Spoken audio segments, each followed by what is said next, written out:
Last week, the end of last week, we wrapped up my first 5-day workshop on the farm here in Kelowna, and it was a huge success. We had 10 people, which was perfect. I wanted a smaller group for the first workshop just to kind of get it going and see how it worked with that number. So the August workshop is I still have some tickets for that. It's capped out at 18 people total. You know, our farm is small, and so I need to keep the groups smaller so that we can actually get in and out where I'm gonna take everybody. Most of the workshop was spent on the field, so I had these guys doing everything. We were planting, we were harvesting, we were planting in the nursery, microgreens, starting plugs, everything that we do on the farm.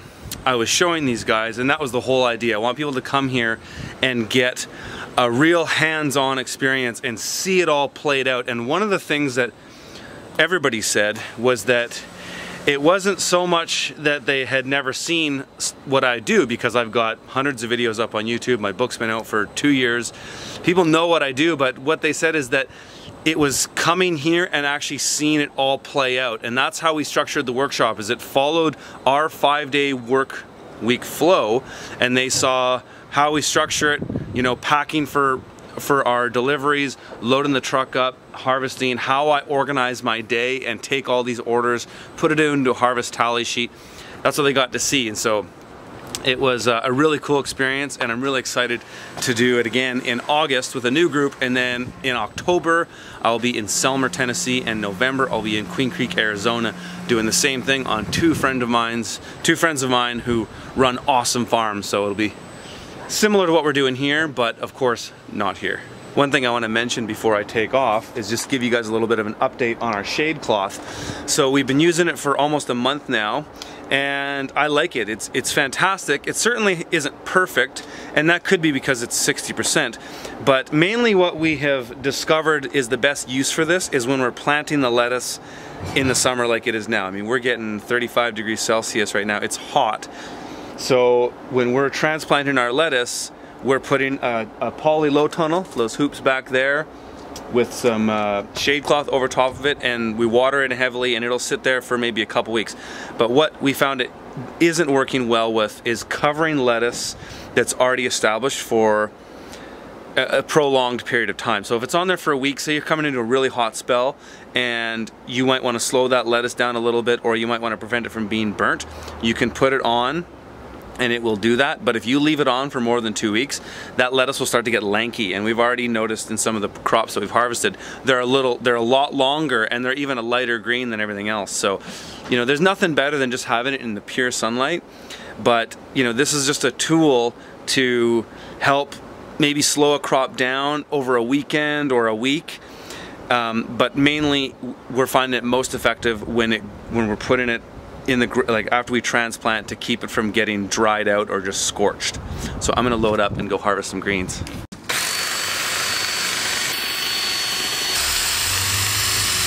So I came here just to get a top up of arugula. Basically didn't have enough from what we harvested, so I knew I had some beds here to harvest, and I want to show you guys something that is sort of a window into my way of thinking when I'm managing consistent production.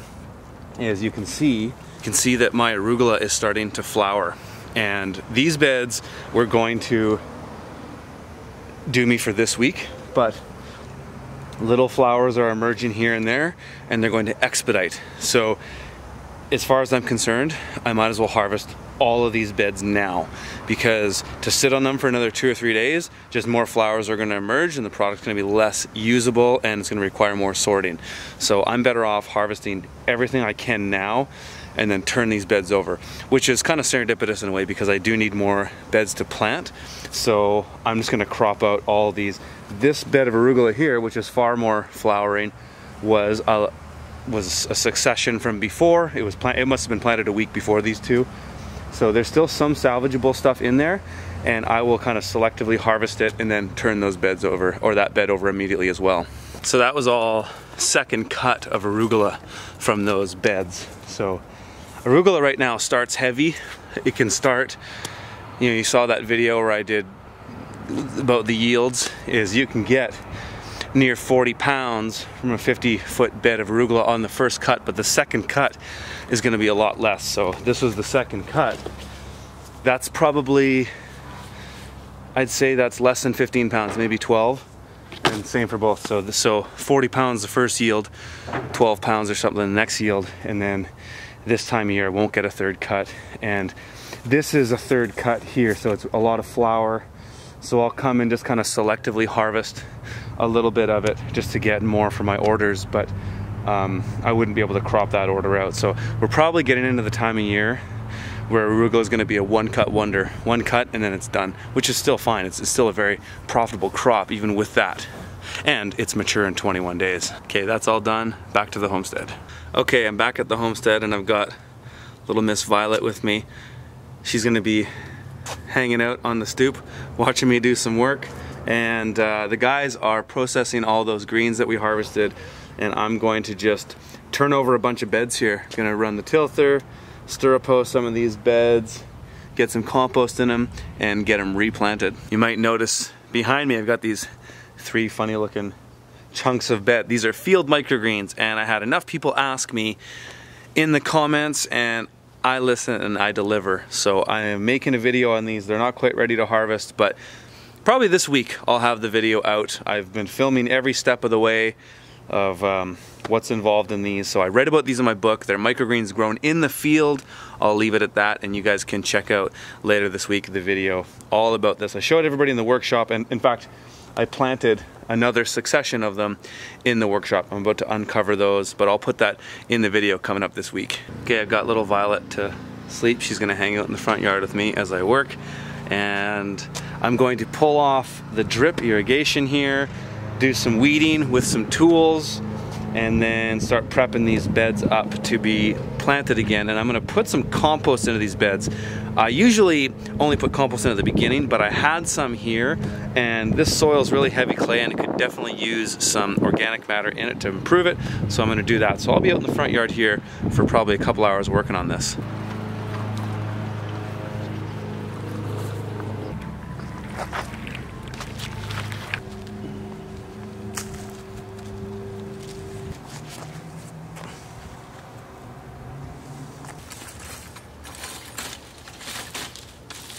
Okay, I'm going to be demoing a new tool today.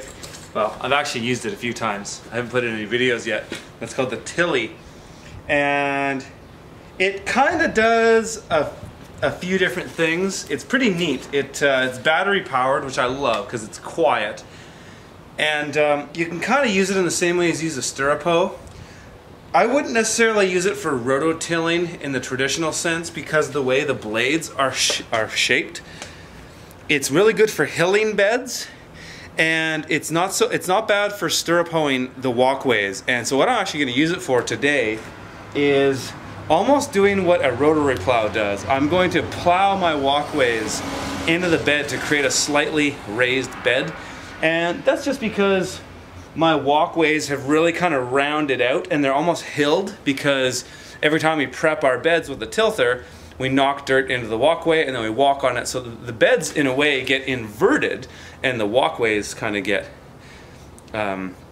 humped a little bit. So this is going to knock them back down, and it's just a nicer tool to use than a rotary plow because it's electric, it's quiet, no stinky gas, no pull starts, really simple. You guys will see how it goes, and if you're interested in this tool, I'm sure I'll make more videos on it in the future, but I'm still just kind of figuring it out. But if you're interested in the tool, I'll have the link below. Check it out.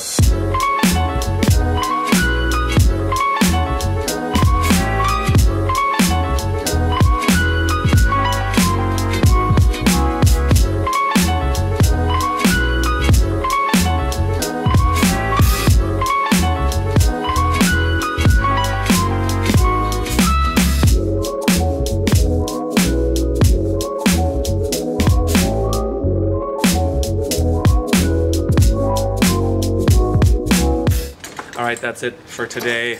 I've got that plot prepped. I'm now just going to put the irrigation back and plant it. And you guys have seen me do that before, so nothing really special there to talk about at the moment, but just a few things on this tool, the Tilly. I think it's a rad tool. I think there's a ton of promise with it. I like how it's got this handle, you can carry it. it's just fun to operate. It's quiet.